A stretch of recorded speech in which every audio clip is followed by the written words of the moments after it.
Good afternoon, Austin, Texas. Hope everyone is having a good day. Today I'm joined by Liz Atherton of CastVoices, who has her own startup here in Austin that does a lot of different, technically cast talent, but primarily cast voices is the main component of it at this point in time, although I know she's growing and getting more things going on. So, Liz, I appreciate you taking the time to jump on the podcast with me. It is my pleasure, and congratulations, or thank you for actually describing it correctly. Cast Voices is where I'm kind of known.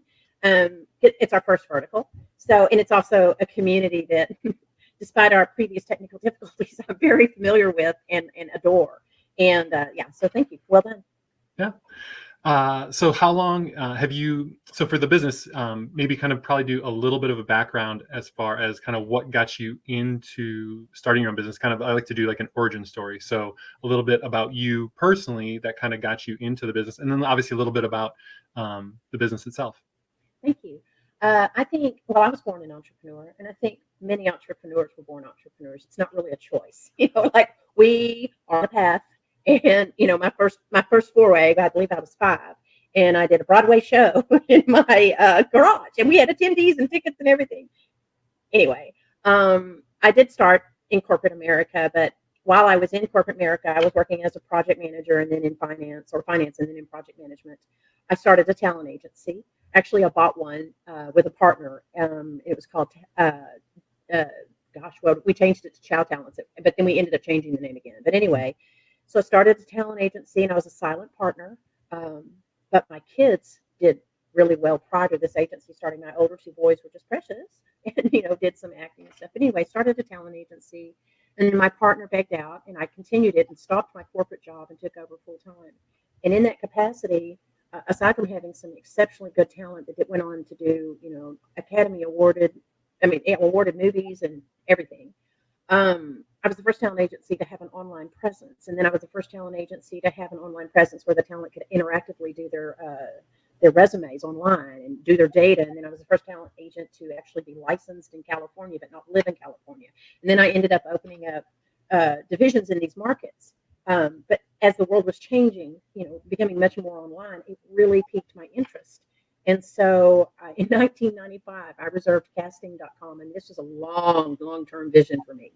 And the talent agency did really well. And the reason it did really well is because I had 3 great agents. Jorge Elizondo now and Tony both run the on-camera division that grew from a seedling and tag. And then Jimmy Cobble runs the voiceover. So those ventures went on, but my interest moved into online casting. And so that's where I'm at now. We created CastVoices. CastVoices, we're now about 4,800 people subscribing. This is in a year, and we're in over 80 countries. So that's pretty darn exciting. There's struggles with that too. My good Lord, being an entrepreneur is just, it's always a struggle until it's not. And then, but right now I am in what my least favorite of all activities in my entire being, and that's a fundraising cycle. And I can do it, but it's just not my strength. I have strength in so many other areas, but not asking people to, although I so believe in my product. Sure. It's not a matter of passion, skill set, or my partner Nick and his skill set, and our other partners, Bobby and Elizabeth Alcott, and our girl that works with us, Jen Greenfield. They're all awesome human beings, but none of us, our forte is like talking to somebody and saying, "Hey, look what we've got here, and it's going to make some really good investment for you." So Sure. That's where I'm at right now. Yeah. No, I think it's always interesting because some people, if they're in corporate life and think about going to be their own boss, they think, oh, it'll be so much better. And it's not that you trade that you necessarily trade the stresses, or it's not that you alleviate stress, it's that you trade stress. And so it's stress that the great thing about it is it's stress that for the most part you have more control over, which I think most entrepreneurs to a degree, but like you have the ability to act on it. Whereas in especially big corporate life, you're like, oh, there's these things that are stressing me out, but if corporate doesn't want to do anything about it, then you're just like, well, we're just never going to do anything about it. And not that you can change all of it. And if you have 4,800 voice actors, that comes with a certain level of stress, and you're not going to be able to change all of it. But you have, I feel like stuff is more in your control to be like, hey, here's how we're going to do it. Here's what we're going to try to do to see if we can change, things that Let, aren't working let, properly? let me address that in two different ways, because there is the stress of the day in and day out functionality of the product you developed, right? What you did right, what you didn't do right. How are you going to handle customer service? Oh, in the meanwhile, you are working on a shoestring. All you launched was your MVP, but it is working as designed. But in the meanwhile, you're also educating your entire community on how to do their jobs, because a lot of them are so accustomed to, I don't want to call it sloppy, but a little bit of just sloppy stuff that affects them across their thing.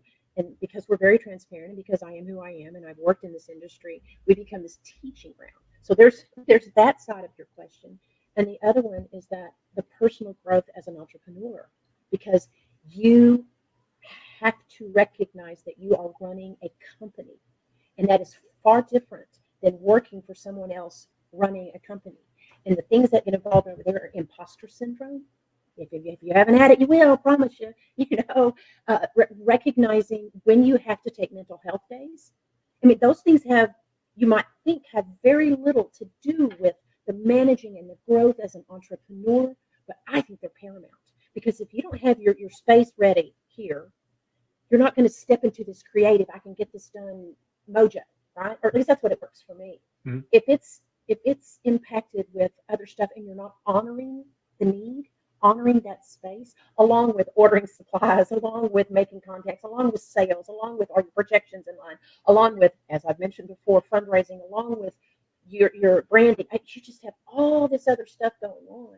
But if you don't honor the entrepreneur in you, which doesn't know no and doesn't know stop, you got to learn no and you got to learn stop. Yeah, no, for sure. Especially early on, like you say, when you are the business, if you're not taking care of yourself in those ways, that's going to directly reflect on how the business is doing performance wise. It does. And I think about that. So our particular business, our target market, the people, so we're a subscription software, a B2B, a business to business software as a service. So our clients that actually are the funds are the talent. And all of our talent are 1099ers, independent contractors. They might have other jobs, but in their capacity as VO, they are an entity, a business. And our next clients and our other are the same way. And that's a whole different marketing strategy, a whole different one. You don't have a collective anything. Now there are lots of groups that are a collective within the voiceover community, but it's not like you have people who take aspirin daily. It's not like this is kind of this undocumented market segment. And we've been incredibly lucky because I have a kind of a speaker presence in that community.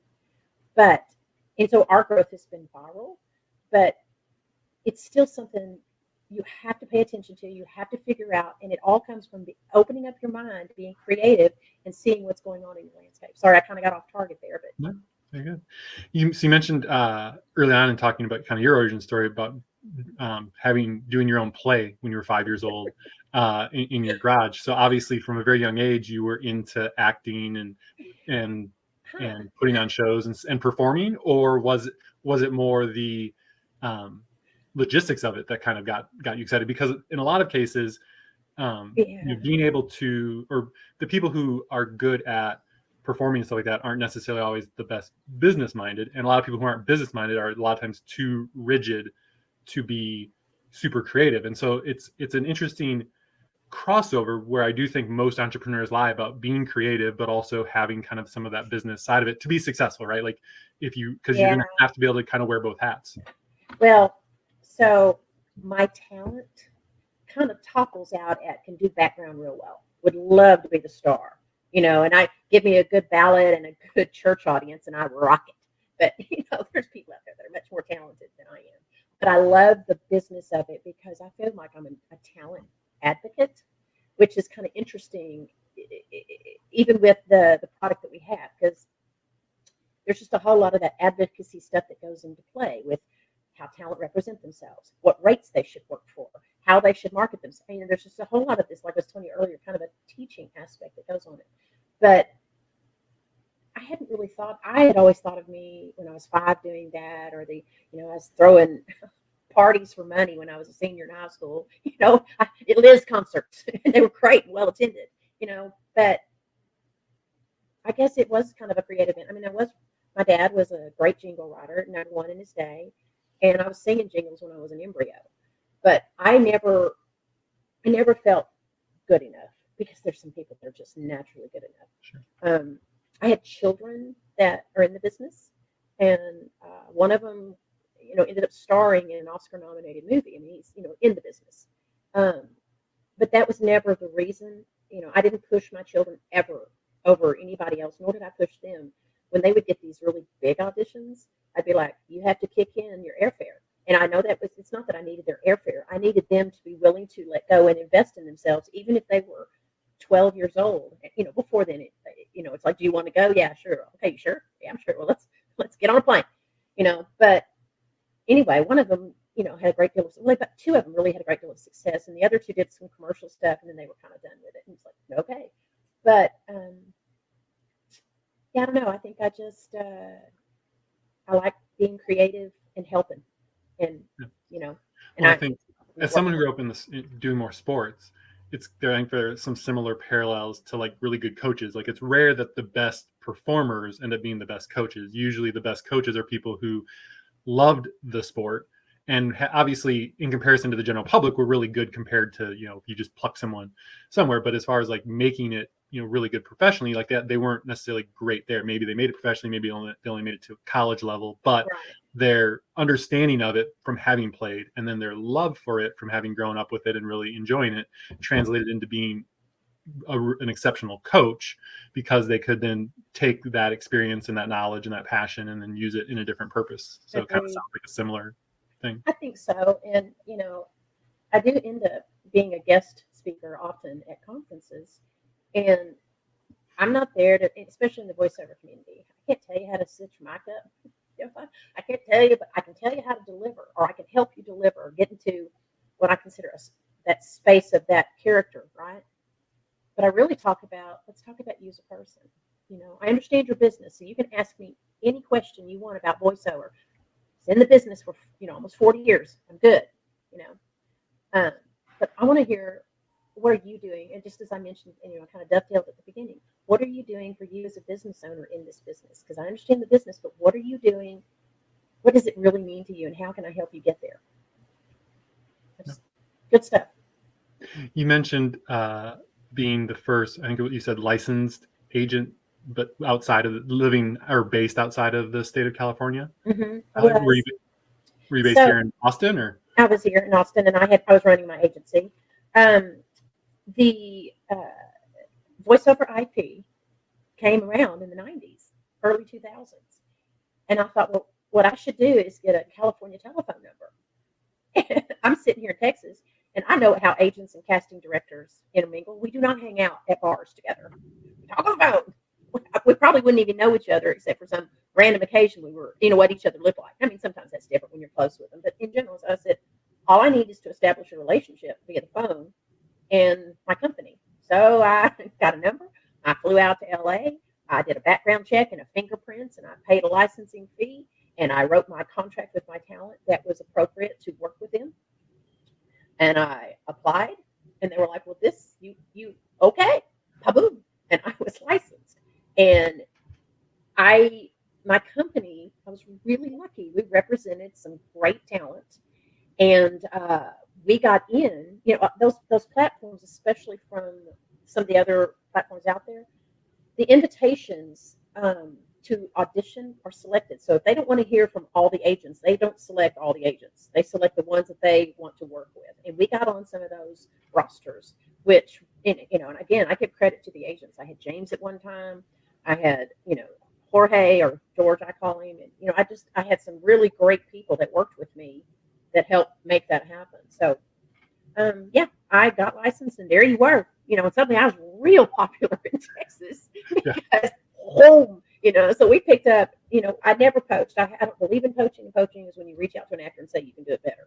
I feel like, especially on those platforms, and especially within the Texas market, if you're a good agent, you get invited, and, the actors, they just pick who they bond with better, because they're all going to get an invitation typically to the project. So, I was like, I didn't see the need to poach. I didn't like it when it happened to us, where they thought they could go get it better elsewhere. But you can go get it better elsewhere with an agent if you don't have a good working relationship with the agent. If you do have a good working relationship with the agent, then you really should work out your differences. You mentioned obviously, so that starting that, but being based here in Austin, how have you seen the growth in the Austin market when it comes to Hollywood and all the different creative things over the last 20 years or so? I mean, obviously there's been Oh gosh. crazy change in everything in Austin over the last 20 years, but kind of in your world specifically, how have things changed? Well, so I can remember being at the Capitol and speaking to panels about incentives. Here I am having a conversation.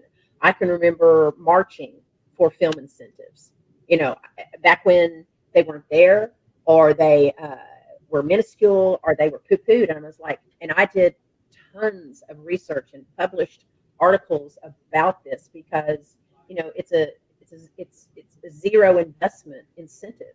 While you may front somebody, you don't front somebody. They have to have the expense, and then you reimburse them so that I mean, it's just And then it was like at that time a 2.79 3-point return on every dollar spent. So if you had a film company coming to town and spending $1 million, it was going to generate $3 million in local revenue. And we finally, there were smarter people than me that really took the helm of that and got incentives. And so we've gone from incentives because back in the day when Louisiana was just coming into its stronghold and New Mexico was just coming into its stronghold because they offered incentives, our crews left. They went to work where the work was. Mm-hmm. And so we were this training, or had been this training ground. And suddenly, where we would be 5 or 7 crews deep, which means that 5 full-fledged productions can be going on at the same time. You got enough people to fund them. To fill them. Those people had left. And so it just became this vicious cycle for a while. But that seems to have all, I haven't been in the front line of the film business since 2018 when I started really working on CastVoices, Cast Talent. But from my ear to the ground, it's a busy place right now. I have producer friends and actor friends who are busy, and that makes me very, very happy for Austin. Well, it's so much so that there's plans for like a pretty large production studio down kind of near like Kyle or San Marcos, I think. Yeah, that's been in the works for many, many years. And it's it hasn't been helped by a pandemic. Sure. It hasn't been helped by economy incentives. But if they're putting one in, I think it's a great investment. Austin and Texas in general. Mm-hmm. We also got. There used to be, or there may still be, I don't know, that before anything could get incentives, the script had to be approved. And you're like, that's censorship. If they're coming to make a movie and it meets the criteria, you can't say, well, it talks about, so-and-so in an unfavorable way, and so-and-so might be my friend's cousin's uncle's brother's sister's daughter. Not well. You can't make those kind of decisions. Yeah. So that was also part of our big March on the Capitol, Grump on the Capitol kind of push, because that's censorship. So, yeah. But I'm glad. I think it's great. And I'm all pro actors, because it's not just actors. Everybody benefits from something like that. The flower shop down the street benefits from that. They sell flowers to them. The wedding shop, I remember my daughter was in a Saturn commercial. This is, 20-something years ago. And Saturn went to the local wedding dress shop, bridal shop. Oh, yeah, and bought 200 gowns and then donated them afterwards. Yeah. That's a lot of money that went to the local economy. Yeah, exactly. Well, it's also interesting too, like say as more and more things, especially accelerated by the pandemic, have gone virtual and been able to kind of do things more remotely, and the technology increases in video production and the need for editors and all those kind of things. It'll be interesting to see how that continues to affect that industry, and it makes it incredible. It is. It makes it so that Hollywood, the city, not Hollywood, the industry, but Hollywood, the city, is less of the sun that everything has to orbit around. In that case, you can, there's a lot of, more and more amazing shows and movies that are seem to be done in all different kinds of locations and stuff. There's an article from the LA Times in May. I should know the date, but you should look it up. And it's just talking about online casting alone, and how it is now almost 100% virtual. Now, that's what I'm raising money for our piece of that, right? How to do that. But anyway, the online casting, what that does is that it opens up opportunity for lead roles. in major films to anywhere in the United States, the world, wherever the specs match potentially. And it also means that people don't have to spend $1,200 to round trip it to LA for just a first see. It's done with tapes. In that same tech space, we've met companies that have done some video compression software that just makes it magic, so that the ancillary things that are going around, but that's big in Hollywood because things like Crunchyroll and Funimation, Crunchyroll has like 5 million, I think it's plus subscribers who watch Japanese anime. Cool. The Funimation and Crunchyroll together now translate Japanese anime with really good actors so that you can understand it in English, which has just expanded their user base. But all of that transfer of data, that's another piece of the pie that is only becoming enhanced because of technologies that probably were born of or enhanced because of the pandemic. So it's just changed the world. Yeah. So with Cast Talent, CastVoices, what are, other than raising a bunch of money, so anyone who wants to donate there. Listen, I've got a great pitch deck. I'll even give it to you. We don't have a GoFundMe yet, but it's okay. It's okay. But so like, what's the vision or plan kind of with that? Obviously, already having 4,800 voiceover actors is amazing in that regard. But kind of what's the big picture there? So right now, in the space that we're heading toward, you've got IMDb, you've got LinkedIn, Monster. I'm probably aging myself, but you've got ways of finding work and also documenting and stitching, especially your visible work, together. Okay, so kind of take you through the vision. You're an actor. You have a profile. You keep that profile up, and depending on your level, it depends on how much stuff you can put on it.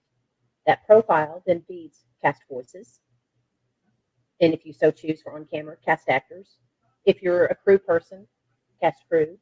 All of those feed. You worked on a Dove commercial in 1989. Well, so did this person, and so did this person, and so did this person. Now you can click on that Dove commercial, and you can say, "Oh, there you are." It's a way of connecting. There's a teaching element to it, so that when casting is posting a project, which they can post for free, they learn what industry standards are. They learn what the expectations are, so that when they continue to do it, blah blah blah. Actors learn what trends are happening, what things are going by seeing the audition pool. I mean, you have to be invited to audition if you match the specs and stuff.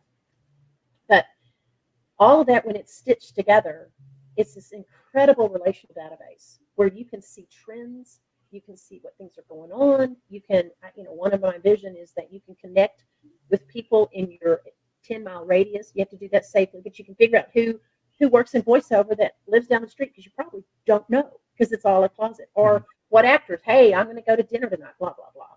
But then my favorite piece of it, that's the big vision, with all sorts of tools and actions and payments and all that built in. My favorite piece, though, is our philanthropic piece, which I think is going to do stuff. I'm big on giving back when you can. So you're a voice actor.